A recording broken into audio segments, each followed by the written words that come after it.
Bonjour, ici Mélanie Raymond pour CIGM TV. Une nouvelle case a été ajoutée aux fiches MLS et vous permet maintenant de faire valoir la notion d'efficacité énergétique d'une résidence.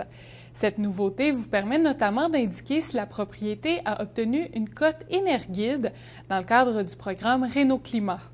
Pour en savoir plus sur ce programme, je rencontre Pierre Brisson, qui est chargé de projet en rénovation résidentielle pour le gouvernement du Québec.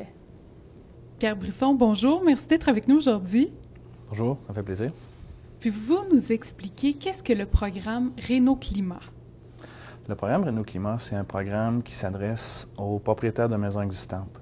C'est un programme qui va aider les gens à les diriger dans leur rénovation, les amener à faire de la rénovation qui va être éco-énergétique, donc qui va aider à améliorer l'efficacité énergétique de la maison. Donc, avoir une maison qui va être plus confortable, une maison qui va être plus saine et aussi une maison qui va coûter moins cher en bout de ligne sur la facture d'énergie. Et quelles sont les étapes à suivre pour participer au programme Réno-Climat? Pour le programme Réno-Climat, il y a 5 étapes faciles. La première étape, c'est prendre contact avec un conseiller évaluateur pour faire une première visite.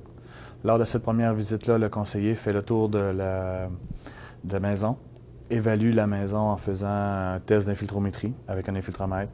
Il va prendre différentes mesures et analyses, va aller dans l'entretoit pour voir, vraiment évaluer l'enveloppe thermique de la maison. Donc, toutes ces données-là vont être mises dans un test, dans un logiciel de simulation qui va permettre de pouvoir émettre une cote Énerguide et aussi émettre un rapport d'évaluation. La deuxième étape, ce sont la réception du rapport, c'est-à-dire que le client reçoit son rapport, regarde son rapport et se sert du rapport pour pour prendre contact avec les contracteurs, pour pouvoir dire, sur quoi je priorise par rapport à mes rénovations. Il y a des choses peut-être que j'avais prévues, mais que c'est peut-être pas une bonne idée de le faire tout de suite, donc ça peut changer l'ordre de priorité. La troisième étape, c'est faire les travaux. Donc, avec l'entrepreneur, faire les travaux pour améliorer l'efficacité énergétique. Lorsque cette troisième étape-là est prise, les gens ont 18 mois à partir de la première évaluation pour faire les travaux et faire la deuxième évaluation, qui est la quatrième étape. Cette quatrième étape-là sert à vérifier les travaux qui ont été faits et on émet la cote Énerguide finale par rapport à la maison. La cinquième étape, c'est la demande d'aide financière qui est faite pour le programme. Vous parliez de la cote Énerguide. Qu'est-ce que c'est exactement et comment elle est déterminée? Okay. La cote Énerguide, c'est une échelle qui se situe de 0 à 100. Cette échelle-là va permettre de déterminer. Lorsqu'on est à 0, ce serait une maison qui serait, on pourrait dire, un panier percé. Et lorsque c'est à 100, c'est une maison qui ne consommera pas ou très peu d'énergie pour fonctionner. Tant pour le chauffage que pour l'ensemble des... la cuisinière, le micro-ondes, le frigidaire, des choses comme ça. Donc, avec les données qui sont recueillies lors de la visite vont sur l'enveloppe thermique, le test d'infiltrométrie, les maisons, les fenêtres, le système de chauffage, mais c'est ça qui, lors de la simulation, détermine quelle est la cote Énerguide de la maison. Donc, il y a différentes échelles, juste pour donner une maison qui va être une maison Nouveau Climat, qui est une maison efficace au niveau énergétique, la cote va être à 78. Est-ce que vous pouvez nous donner des exemples de travaux qui peuvent être effectués pour améliorer la cote Énerguide d'une propriété?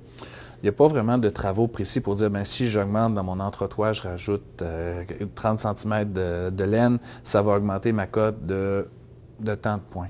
C'est global. C'est-à-dire que ça va y aller par rapport aux travaux généraux qui vont être faits. C'est que lors de l'évaluation, si une maison se classe très bien en partant, c'est plus difficile d'aller chercher des points. Puis si la maison elle va être à 30 ou à 40, ça va être plus facile d'aller chercher des points, souvent pour les mêmes travaux. Donc, pour les mêmes travaux, on peut avoir un gain de points qui va être différent.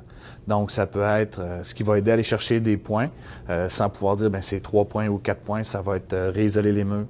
Ça peut être réisoler l'entretoit, faire un changement de système de chauffage, exemple, ajouter une géothermie, faire les travaux d'étanchéité, qui sont des travaux qui sont simples à faire. Donc, c'est l'ensemble de ces travaux-là qui vont aider à améliorer la cote énergétique. Pierre Brisson, merci beaucoup pour cette entrevue. Ça fait plaisir. Merci.